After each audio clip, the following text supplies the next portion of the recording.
This movie just makes me realize how good The Last Jedi actually is.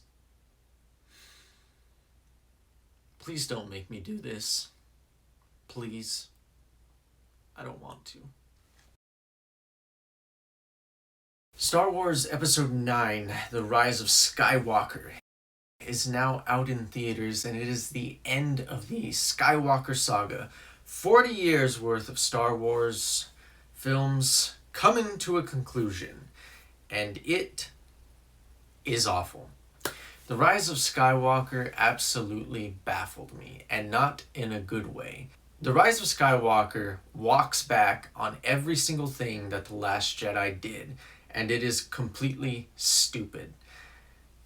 This whole movie's existence is predicated on the idea of retconning every single thing in The Last Jedi that the toxic fanboys got their panties in a bunch over. Everything about this movie is just there to appease the fanboys, and it blows my mind. There is a lot of movie in this movie.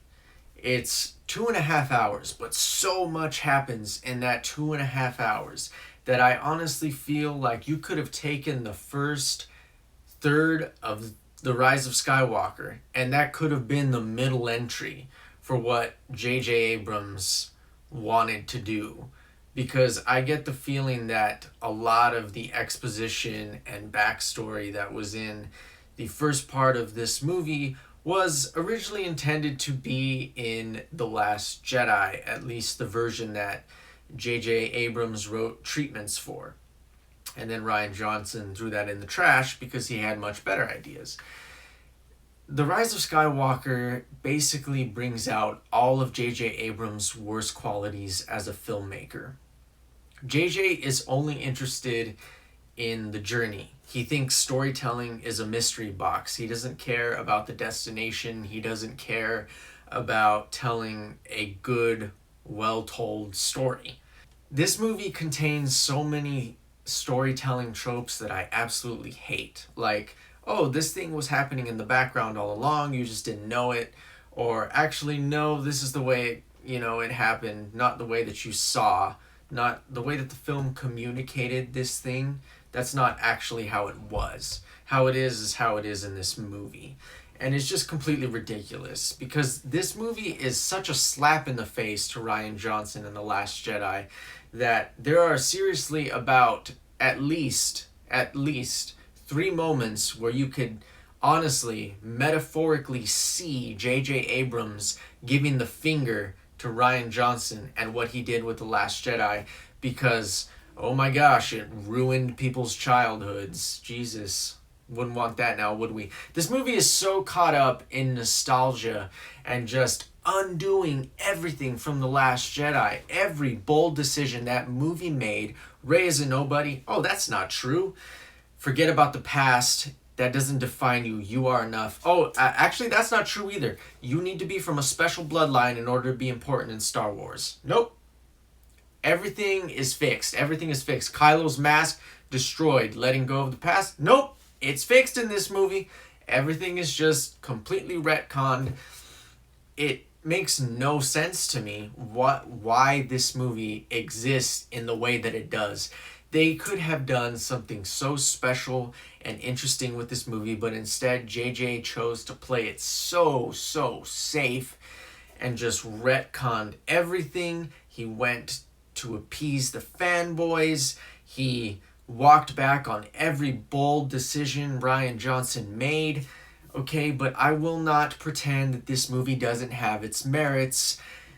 The cinematography is absolutely fantastic. There are some shots in here that are absolutely breathtaking. J.J. Abrams, despite what I have said about him throughout this review, he directs the hell out of this movie. J.J. Abrams is still one great showman, and he really knows how to infuse a lot of energy and spectacle into his films, and quite frankly, it's remarkable that this man has not directed a superhero movie yet. Give him Superman. Honestly, he will fix that franchise. But the thing is, this movie is so diametrically opposed to everything that The Last Jedi stood for. On every level, philosophically, psychologically, thematically, this movie is just in complete contrast with The Last Jedi, and it makes no sense because it makes this trilogy feel like there is no cohesion to it. It's completely separate. The Force Awakens, The Last Jedi, and The Rise of Skywalker, they all feel like they were part of different visions because honestly, even The Rise of Skywalker does not feel like the natural conclusion to everything that JJ set up in The Force Awakens. Things just pop out of nowhere. They're on a MacGuffin hunt, and then they get that MacGuffin, and then there's another MacGuffin. It's just, this movie is all over the place. The screenplay is absolutely terrible. It's bloated. This movie has its merits, and Daisy Ridley is fantastic. John Boyega is fantastic. Oscar Isaac is fantastic. The chemistry between these three cast members is truly, truly great. And this is, I think, the first time in the trilogy that I actually believe that these three are a trio, kind of like Han, Luke, and Leia.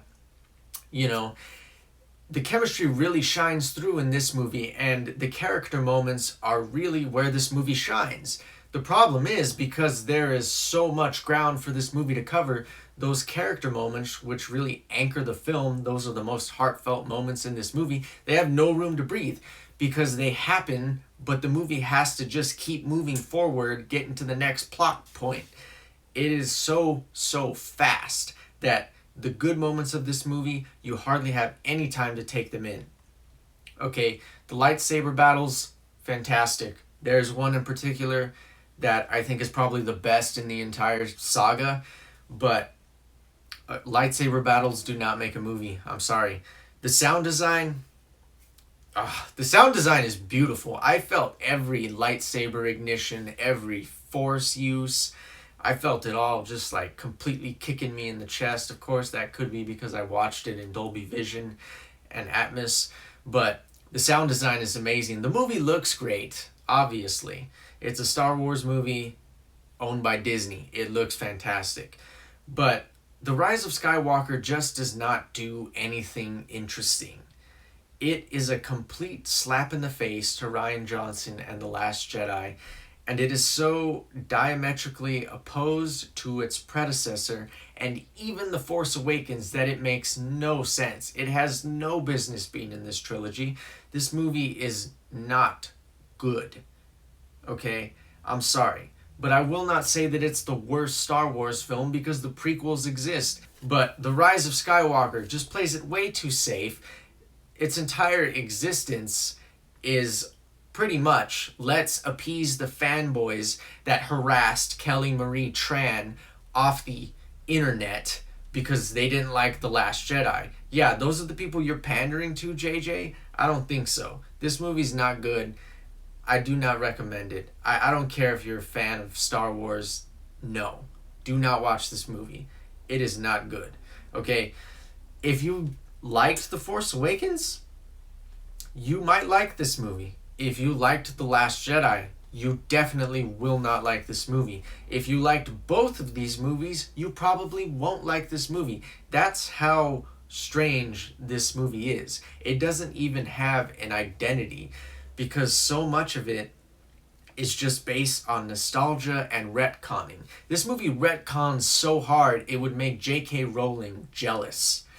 I cannot believe the way that this thing turned out. And it really is a shame because there is a lot to like in this movie. As I've said, the cinematography, the score, the sound design, the direction, the lightsaber battles, the combat, the performances from the main cast, which, by the way, Adam Driver, again, steals the show. Kylo Ren is without a doubt the most compelling and nuanced villain Star Wars has ever seen. And he gets the short end of the stick here because this movie is just so busy saying, no, The Last Jedi doesn't really exist. So, at the end of the day, even if you're a big Star Wars fan, I'm going to say do not watch this movie. I cannot recommend this in any way, shape, or form because it just walks back on everything that its predecessor did. And I do not understand why it did that because The Last Jedi was so ambitious, creative, and bold, And it was really, in my opinion, an example of how great blockbuster films can be. But this movie basically let those terrible, toxic fans win. Lucasfilm and JJ gave in to those people and said, it's okay to do what you did, and it is absolutely not okay to harass strangers, to make stupid petitions on social media, to call for a remake of the movie, to call for the film to be decanonized. None of that is acceptable. You do not own Star Wars, okay? Get over it. I don't know why Lucasfilm was scared of running with all of the brilliant things that Rian Johnson set up. But it is this movie's biggest detriment because it is so focused on just saying, no, that didn't happen. Pretend it didn't happen. This is what's happening now. And it results in a bloated, messy, uninspired film that is just absolutely deflating. Because if you truly like cinema, you recognize how special The Last Jedi was for franchise filmmaking. And this movie basically says, no, we cannot have those nice things. So, I cannot, in good faith, recommend The Rise of Skywalker. And this is the last I'm going to say about it. Thank you for watching. I will see you next time. Goodbye. May your heart be your guiding key. We need it.